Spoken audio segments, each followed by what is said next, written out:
Hello students, good morning. આજે આપણે તમારા ઇલેક્ટ્રિક ટ્રેક્શન એન્ડ કંટ્રોલના ચેપ્ટર નંબર 1ના થર્ડ પાર્ટમાં આજે આપણે જોવા જઈ રહ્યા છીએ ઇલેક્ટ્રિક ટ્રેક્શન પદ્ધતિઓ. બરાબર, લાસ્ટ લેક્ચરમાં આપણે ઓલરેડી ડીસી સિસ્ટમ્સ અને એસી સિસ્ટમની એક સબ ટાઈપ કે જેનું નામ હતું single phase low frequency system already આપણે જોઈ છે. બરાબર, હવે આ લેક્ચરની અંદર આપણે જોવાનું છે સિંગલ ફેઝ હાઈ ફ્રીક્વન્સી એટલે કે સિંગલ ફેઝ ઉચ્ચ આવૃત્તિ એસી સિસ્ટમ. બરાબર, હવે આ સિસ્ટમ માટે એક વસ્તુ યાદ રાખવા જેવી છે કે આ સિસ્ટમ સ્પેસિફિકલી એક પર્પઝ માટે ડિઝાઇન કરેલી છે. તમે અહીંયા વાંચી શકો છો કે કોલસાની ખાણોમાં યુઝ થાય છે. બરાબર, શું કામ એવું થાય છે? તો કે કોલસાની ખાણ એટલે કે માઇન્સમાં જ્યાં યુઝ કરવાનો છે તે જગ્યા પર સ્પાર્કિંગ થાય તો એ વસ્તુ સેફટી માટે બરાબર નથી. બરાબર છે. હવે તમે નોર્મલી ક્યારેય ઓબ્ઝર્વ કર્યું હોય તો જ્યારે પણ ઓવરહેડ કંડક્ટરના કોન્ટેક્ટમાં પેન્ટોગ્રાફ આવે છે અથવા તો પેન્ટોગ્રાફ લોઅર થાય ત્યારે થોડા પ્રમાણમાં સ્પાર્કિંગ થાય છે. હવે આ સ્પાર્કિંગના કારણે માઇન્સની અંદર બ્લાસ્ટ થઈ શકે છે અથવા તો આગ લાગી શકે છે. એટલે આપણે આ વસ્તુ સ્પાર્કિંગ ન થાય એવી કોઈ સિસ્ટમ ડિઝાઇન કરવી પડે. બરાબર છે. તો એના માટે આપણે કોઈ એક પ્રિન્સિપલનો યુઝ કર્યો છે અને એ પ્રિન્સિપલનું નામ છે વિદ્યુત ચુંબકીય પ્રેરણ પદ્ધતિ. વિદ્યુત ચુંબકીય પ્રેરણ પદ્ધતિ એટલે ઇલેક્ટ્રોમેગ્નેટિક ઇન્ડક્શન. બરાબર છે. આની અંદર તમે હાઈ ફ્રીક્વન્સીનો યુઝ કરો છો. કેટલી? 2.5 થી 3 કિલો હર્ટ્ઝ જેટલી. તમને યાદ હશે કે પહેલાં આપણે જોયું હતું કે આપણી નોર્મલ ફ્રીક્વન્સી કેટલી હોય છે? 50 હર્ટ્ઝ. અને ટ્રેક્શન માટે જો 3 ફેઝ ઇન્ડક્શન મોટરનો યુઝ કરેલો હોય તો આપણે કેટલી ફ્રીક્વન્સી યુઝ કરતા હતા? 25 હર્ટ્ઝ અથવા તો 16/2/3 હર્ટ્ઝ. બરાબર છે. હવે આમાં તમે કિલો હર્ટ્ઝમાં ફ્રીક્વન્સી યુઝ કરો છો એટલે આની સિસ્ટમ કઈ કહેવાય છે? હાઈ ફ્રીક્વન્સી સિસ્ટમ કહેવામાં આવે છે. આની અંદર બે ઓવરહેડ કેબલ્સ હોય છે કે જેમાં હાઈ ફ્રીક્વન્સી એસી જનરેટર હોય છે. બરાબર, જે પાવર સપ્લાય કરે છે બે ઓવરહેડ લાઇન્સમાં. ઠીક છે. હવે આપણે આગળ વધીએ તો તેનો એક ડાયાગ્રામ તમારી બુકમાં આપેલો હશે. આ ડાયાગ્રામમાં તમે જોઈ શકો છો કે તમારી આ જે છે એ શું છે? હાઈ ફ્રીક્વન્સી એસી જનરેટર છે જેની સાથે બે ઓવરહેડ લાઇન્સ છે. બરાબર, આ બે ઓવરહેડ લાઇન્સને આ જનરેટર શું કરે છે? સપ્લાય ફીડ કરે છે. બરાબર, અને આપણું લોકોમોટિવ જે છે અહીંયા નીચે આપેલું છે, જોયું? બરાબર, હવે આ લોકોમોટિવને આપણે ઓવરહેડ લાઇનના કોન્ટેક્ટમાં આવ્યા સિવાય સપ્લાય પ્રોવાઈડ કરવાનો છે. તો આપણે પહેલાં જ જોયું કે આપણે શું યુઝ કરીએ છીએ? ઇલેક્ટ્રોમેગ્નેટિક ઇન્ડક્શનનો રૂલ યુઝ કર્યો છે. તો હવે અહીંયા તમે જોઈ શકો છો એનર્જી રિસીવર કરીને અહીંયા એક કોઇલ દર્શાવેલી છે. બરાબર, એટલે કોઇલ છે એ શું કરશે તો કે તમારી જે ઓવરહેડ લાઇન છે એનાથી થોડુંક ડિસ્ટન્સ એપ્રોક્સિમેટલી કહીએ તો 40 મિલીમીટર જેટલા ડિસ્ટન્સ એટલે કે વચ્ચેનું અંતર રહેશે. હવે શું થશે તો કે જ્યારે તમે આમાંથી હાઈ ફ્રીક્વન્સીનો સપ્લાય પાસ કરો છો, બરાબર, ફીડ કરો છો આ લાઇનને, તો આની અંદર ઇન્ડક્શનના કારણે ઈએમએફ ઇન્ડ્યુસ થશે. પણ આ જે ઈએમએફ ઇન્ડ્યુસ થયું છે એ કેવું હશે તો કે એસી. જ્યારે તમે અહીંયા મોટર વાપરી છે એ કઈ છે? ડીસી મોટર છે. તો હવે તમારે એસીમાંથી ડીસીમાં કન્વર્ટ કરવું પડશે. એટલે એ કન્વર્ઝન માટે તમે શું યુઝ કર્યું છે? અહીંયા રેક્ટિફાયર. બરાબર છે. તો ખ્યાલ આવી ગયો આ સિસ્ટમમાં શું છે? કાંઈ નથી, બે ઓવરહેડ લાઇન છે કે જેને હાઈ ફ્રીક્વન્સી જનરેટરથી તમે ફીડ કરો છો. બરાબર, બે ઓવરહેડ લાઇન કે જે હાઈ ફ્રીક્વન્સી એસી જનરેટર શું કરે છે? ફીડ કરે છે. અહીંયા એક એનર્જી રિસીવર કોઇલ છે કે જે તમારો ઈએમએફ ઇન્ડ્યુસ થશે આ કોઇલની અંદર, જે કેવો હશે? એસી. એને તમારે કન્વર્ટ કરવાનું છે ડીસીમાં. એટલે તમે અહીંયા રેક્ટિફાયર વાપર્યું. મોટર કયું છે? ડીસી ટ્રેક્શન મોટર છે. બરાબર, તો બેઝિકલી આ જે સિસ્ટમ છે એ તમે વાપરો શેના માટે છો? એવી જગ્યાએ કે જ્યાં તમે પેન્ટોગ્રાફ કે બો કલેક્ટરનો યુઝ કરી શકતા નથી અને જ્યાં સ્પાર્કિંગ થાય તો એ સેફટી માટે વ્યાજબી વાત છે નહીં. બરાબર છે. તો આ હતી તમારી single phase high frequency system. બરાબર છે. હવે આપણે જઈ રહ્યા છીએ ભણવા માટે 3 ફેઝ લો ફ્રીક્વન્સી એસી સિસ્ટમ. આ સિસ્ટમ મોસ્ટલી યુરોપમાં અને ઇટલીની અંદર યુઝ થાય છે. હવે આ પદ્ધતિની અંદર શું થાય છે? તમે 3 ફેઝ સિસ્ટમ વાપરો છો તો તમારી પાસે 3 કંડક્ટર્સ હોવા જોઈએ. બરાબર છે. તો આની અંદર 2 કંડક્ટર જે છે એ શું હશે, ઓવરહેડ હશે. જ્યારે તમે કંડક્ટર રેલ એટલે કે પાટાને એક થર્ડ કંડક્ટર તરીકે યુઝ કરી શકો છો. બરાબર છે. અને જનરલી એમાં મોટર તમે કઈ યુઝ કરશો, 3 ફેઝ ઇન્ડક્શન મોટર. અત્યાર સુધી આપણે જે પણ જોઈ હતી કઈ હતી, DC સિરીઝ મોટર હતી, AC સિરીઝ મોટર હતી. બરાબર. હવે આપણે કઈ 3 ફેઝ ઇન્ડક્શન મોટરનો યુઝ કરીએ છીએ અને એને આપણે સપ્લાય આપશું 3.3 to 3.6 કિલોવોટ. અને આગળ પણ વાત થઈ ગઈ કે જ્યારે 3 ફેઝ ઇન્ડક્શન મોટરનો યુઝ આપણે ટ્રેક્શન મોટર તરીકે કરતા હોઈએ ત્યારે એને ફ્રીક્વન્સી જો આપણે ઘટાડીને આપશું એટલે કે લોઅર ફ્રીક્વન્સી ઉપર ઓપરેટ કરશું તો ટ્રેક્શનના બધા જ ગુણધર્મો એ ફોલો કરશે. બરાબર છે. એટલે એની ફ્રીક્વન્સી કેટલી છે, 16/2/3 હર્ટ્ઝ જેટલી આપવામાં આવે છે. હવે 3 ફેઝ ઇન્ડક્શન મોટર વાપરવાનું કારણ શું, તો કે 3 ફેઝ ઇન્ડક્શન મોટર છે એનું કન્સ્ટ્રક્શન એટલે કે રચના કેવી છે, બહુ સિમ્પલ છે, સાદી છે અને રોબસ્ટ છે, મજબૂત છે. એટલે કે વાઇબ્રેશન્સમાં એને કાંઈ ખાસ અસર થતી નથી. પ્લસ એની કાર્યક્ષમતા એટલે કે એફિશિયન્સી પણ કેવી છે, બહુ હાઈ છે. બરાબર. અને આ મોટરની અંદર જો આપણે રીજનરેટિવ બ્રેકિંગનો યુઝ કરવો હોય તો રીજનરેટિવ બ્રેકિંગમાં વધારે પડતો ફેરફાર મોટરમાં કરવાની જરૂર પડતી નથી. બરાબર. અને મોસ્ટલી આ ટાઈપની સિસ્ટમ છે એ ટેકરીવાળા વિસ્તારોમાં યુઝ થાય છે, એટલે કે હિલી એરિયાઝમાં યુઝ કરવામાં આવે છે. બરાબર. હવે આ સિસ્ટમના થોડા ઘણા ગેરફાયદા પણ છે. એમાંથી સૌથી પહેલો ગેરફાયદો શું છે, મેં તમને પહેલાં જ વાત કરી હતી કે કોઈ પણ ટ્રેક્શન એટલે કે ટ્રેન માટે તમે મોટર વાપરો છો તો પહેલી રિક્વાયરમેન્ટ શું છે, સ્ટાર્ટિંગ ટોર્ક ખૂબ જ વધારે હોવું જોઈએ. પણ ઇન્ડક્શન મોટરનું શરૂઆતનું બળ કેવું છે, ઓછું. પછી સ્ટાર્ટિંગ કરંટ પણ કેવો છે, બહુ વધારે. અને ત્રીજો એક ડિસએડવાન્ટેજ એ છે કે તેની સ્પીડ છે એ લગભગ કેવી રહે છે, કોન્સ્ટન્ટ રહે છે.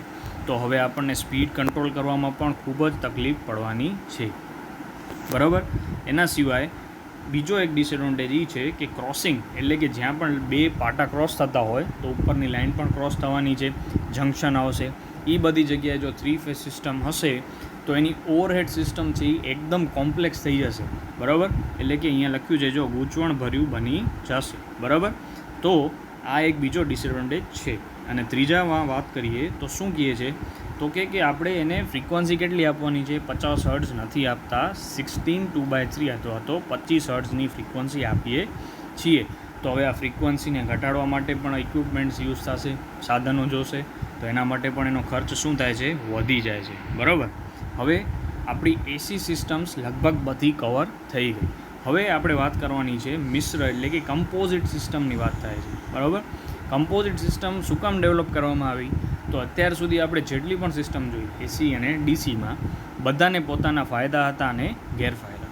હવે બધી સિસ્ટમમાંથી એના જે ફાયદા છે એનો ઉપયોગ આપણે એક જ સિસ્ટમમાં કરી શકીએ એના માટે કમ્પોઝિટ સિસ્ટમ બનાવવામાં આવી. હવે કમ્પોઝિટ સિસ્ટમ છે એની અંદર પણ 2 સિસ્ટમનો ઇન્ક્લુડ એટલે કે 2 સબ ટાઈપ્સ છે. કયા તો સૌથી પહેલાં છે તમારી કાંડુ સિસ્ટમ. કાંડો સિસ્ટમ છે એનું તમે બીજું નામ પણ આપી શકો છો, single phase to 3 phase converter. બરાબર છે. એટલે કે તમે સપ્લાય આપશો કેવો, સિંગલ ફેઝનો, અને કન્વર્ટરથી એને કન્વર્ટ કરશો 3 ફેઝમાં. બરાબર છે. હવે તમે જુઓ આનો બ્લોક ડાયાગ્રામની વાત કરીએ તો તમે નેશનલ ગ્રીડમાંથી પાવર લ્યો છો એટલે ગ્રીડમાંથી પાવર મળ્યો તમને, એ પાવર તમે ક્યાં આપો છો, ટ્રેક્શન સબસ્ટેશનમાં. ટ્રેક્શન સબસ્ટેશન કોઈ વિવિધ સબસ્ટેશન છે નહીં. બરાબર. એ શું છે, એક એવું સબસ્ટેશન કે જેમાં ટ્રેક્શનની જરૂરિયાત પ્રમાણે તમે વોલ્ટેજમાં ફેરફાર કરી શકો છો. બરાબર. તો અહીંયાથી જે આઉટપુટ તમને મળે છે એની ફ્રીક્વન્સી કેટલી છે, 50 હર્ટ્ઝ જ રહેવાની છે, કોઈ ફેર પડવાનો નથી. ખાલી વોલ્ટેજ તમે શું કરી નાખ્યો, સ્ટેપ ડાઉન કરી નાખ્યું. બરાબર. 16 kV. અને સપ્લાય હવે કેટલો છે, સિંગલ ફેઝ 16 kV 50 હર્ટ્ઝ. એ સપ્લાય તમે કોને આપશો, તો કે તમારા લોકોમોટિવને. બરાબર. હવે આ લોકોમોટિવને તમે જો સપ્લાય આપો છો, બરાબર, તો લોકોમોટિવની અંદર પહેલાંથી જ એક 3 ફેઝ કન્વર્ટર છે કે જે શું કરશે, તમારા સિંગલ ફેઝ સપ્લાયને 3 ફેઝમાં કન્વર્ટ કરશે. ખ્યાલ આવ્યો? શું કરશે, 3 ફેઝ કન્વર્ટર સિંગલ ફેઝ સપ્લાયને 3 ફેઝમાં કન્વર્ટ કરશે. હવે આ 3 ફેઝ કન્વર્ટરનો 3 ફેઝ સપ્લાય તમે કોને આપશો, તો કે તમારી 3 ફેઝ ઇન્ડક્શન મોટરને આપશો. ખ્યાલ આવ્યો? તો આ સિસ્ટમની અંદર તમે 3 ફેઝ ઇન્ડક્શન મોટર વાપરો છો. હવે આવું શું કામ કરવામાં આવ્યું? આગળ આપણે વાત કરી કે જો આપણે 3 ફેઝ સિસ્ટમનો યુઝ કરીએ તો આપણે જે કન્સ્ટ્રક્શન છે ઓવરઓલ, બરાબર, ઓવરહેડ લાઇનનું એ કેવું થઈ જાય, જંક્શન અને ક્રોસિંગ ઉપર ગૂંચવણ ભરવું, બરાબર. તો હવે જો આપણે વાપરીએ 3 ફેઝ જ છીએ પણ કન્વર્ટર રાખી દીધું તો આપણે ઓવરહેડમાં તો ખાલી સિંગલ ફેઝ જ વાપરીએ છીએ, એટલે આપણી એ મુશ્કેલી તો દૂર થઈ ગઈ, બરાબર છે. અને પાછું 3 ફેઝ ઇન્ડક્શન મોટરને આપણે 3 ફેઝ સપ્લાય પણ આપી શકીએ છીએ, બરાબર. તો આ પદ્ધતિ છે તેમાં ઓવરહેડ લાઇનના જે કન્સ્ટ્રક્શનની જે આપણી ખામી હતી એ દૂર થાય છે. આ પદ્ધતિ હવે આપણા દેશમાં ધીમે ધીમે યુઝ કરવાનો સ્ટાર્ટ થયું છે, બરાબર. હવે એના પછી જે છે મિશ્ર પદ્ધતિ, બરાબર, એટલે સિંગલ ફેઝ એસીથી ડીસીની પદ્ધતિ. હવે આ પદ્ધતિની અંદર જે ઓવરહેડ લાઇન છે એમાંથી તમને સપ્લાય મળે છે 25 kV 50 હર્ટ્ઝનો સિંગલ ફેઝ સપ્લાય મળે છે, બરાબર. હવે આ પદ્ધતિની અંદર શું કરવામાં આવે છે તો તમારું જે લોકોમોટિવ છે કે ઇન્જિન તમે કહી શકો, એની અંદર જ શું મૂકવામાં આવે છે, એક ટ્રાન્સફોર્મર મૂકવામાં આવે છે. હવે ટ્રાન્સફોર્મર શું કરશે તો તમારો આ જે 25 kVનો હાઈ વોલ્ટેજ છે એને શું કરશે, સ્ટેપ ડાઉન કરશે, બરાબર. આ વીજ દબાણને શું કરે છે, સ્ટેપ ડાઉન. હવે આ જે સ્ટેપ ડાઉન થયેલો સિસ્ટમ છે એને તમે શું કરશો, રેક્ટિફાયરથી શું કરશો, એસીમાંથી ડીસીમાં કન્વર્ટ કરશો. ડીસીમાં શું કામ તો કે આમાં પાછું તમે શું વાપર્યું છે, ડીસી સિરીઝ મોટર યુઝ કરી છે. ખ્યાલ આવ્યો? ઓવરહેડ લાઇનમાંથી તમે 25 kVનો સપ્લાય લ્યો છો 50 હર્ટ્ઝ ઉપર, એ લોકોમોટિવના અંદરનું સ્ટેપ ડાઉન ટ્રાન્સફોર્મર શું કરશે, એને વોલ્ટેજ ઘટાડશે, સ્ટેપ ડાઉન કરશે. સ્ટેપ ડાઉન થયેલો વોલ્ટેજ ક્યાં જશે, રેક્ટિફાયરમાં. રેક્ટિફાયર શું કરશે, એસીનું ડીસી. અને ડીસી સપ્લાય તમે કોને આપશો તો કે ડીસી સિરીઝ મોટરને સપ્લાય કરીશું, બરાબર છે. આપણા દેશમાં મોસ્ટલી આપણે અત્યાર સુધી શું વાપરતા હતા, આ સિસ્ટમનો જ યુઝ કરતા હતા, બરાબર છે. હવે આ મિશ્ર પદ્ધતિના ફાયદાઓ જોઈએ તો કે આપણું જે વોલ્ટેજ છે એ ખૂબ વધારે છે, બરાબર. તો કરંટની વેલ્યુ કેવી હશે, ઓછી. હવે કરંટની વેલ્યુ ઓછી છે તો તમારા ઓવરહેડ કંડક્ટરનો ક્રોસ સેક્શનલ એરિયા પણ કેવો હશે, ઓછો, બરાબર. ઓછો હશે તો બીજા બધા કોસ્ટ છે કે સપોર્ટિંગ સ્ટ્રક્ચરના કોસ્ટ ને એ બધામાં પણ ઘટાડો થશે, એટલે ઓવરઓલ કોસ્ટ શું થશે, ઘટી જશે. ખ્યાલ આવ્યો? હવે આગળ વધીએ. હા, હવે વીજ પ્રવાહ એટલે કે કરંટની વેલ્યુ ઘટે છે તો ઓટોમેટિકલી લોસીસ પણ કેવા થશે, ઘટશે, બરાબર. પછી બે સબસ્ટેશન વચ્ચે આપણે જોયું હતું કે જો બે ઓવરઓલ વોલ્ટેજ કેવો હોય છે, હાઈ હોય, તો બે સબસ્ટેશન વચ્ચેનું ડિસ્ટન્સ કેવું વધારે રાખી શકાય છે. અહીંયા જો લખેલું છે 50 to 80 કિલોમીટર્સ, એટલે જો સબસ્ટેશન ઓછા બનાવવા પડે તો ઓવરઓલ કોસ્ટ એટલે કે ખર્ચો કેવો થાય, ઓછો થશે, બરાબર. હવે એક અહીંયા વર્ડ યુઝ કરેલો છે કોએફિશિયન્ટ ઓફ એડહેશન. હવે એ આપણે સેકન્ડ ચેપ્ટરમાં ડીપલી જોશું. અત્યારે તમારે યાદ શું રાખવાનો છે તો કે કોએફિશિયન્ટ ઓફ એડહેશનમાં શું થાય છે, રિડક્શન થાય છે, એટલે ઓવરઓલ એફિશિયન્સી શું થાય છે, વધે છે, બરાબર. પછી ડીસી સબસ્ટેશનની સરખામણીમાં એસી સબસ્ટેશન છે એની અંદર શું છે, એની કન્સ્ટ્રક્શન બહુ સિમ્પલ છે અને ઓછી કિંમતનું બને છે, બરાબર. પછી આપણે ડીસી સિરીઝ મોટર યુઝ કરીએ છીએ તો ડીસી સિરીઝ મોટરમાં સ્વાભાવિક છે કે ટ્રેક્ટિવ ફોર્સ કેવો હશે, વધારે, બરાબર. એટલે સ્ટાર્ટિંગ ટોર્ક પણ કેવું મળે છે, આપણને વધારે મળે છે, બરાબર. પછી જે સબસ્ટેશન છે એની અંદર ઓછા માણસો રાખીને પણ ઓપરેટ કરી શકાય છે અથવા તો સુપરવાઇઝરી સબસ્ટેશન બનાવી શકાય છે, એટલે કે કોઈ પણ જાતના સ્ટાફ વગર એ સબસ્ટેશનને ઓપરેટ કરી શકાય છે, બરાબર. પછી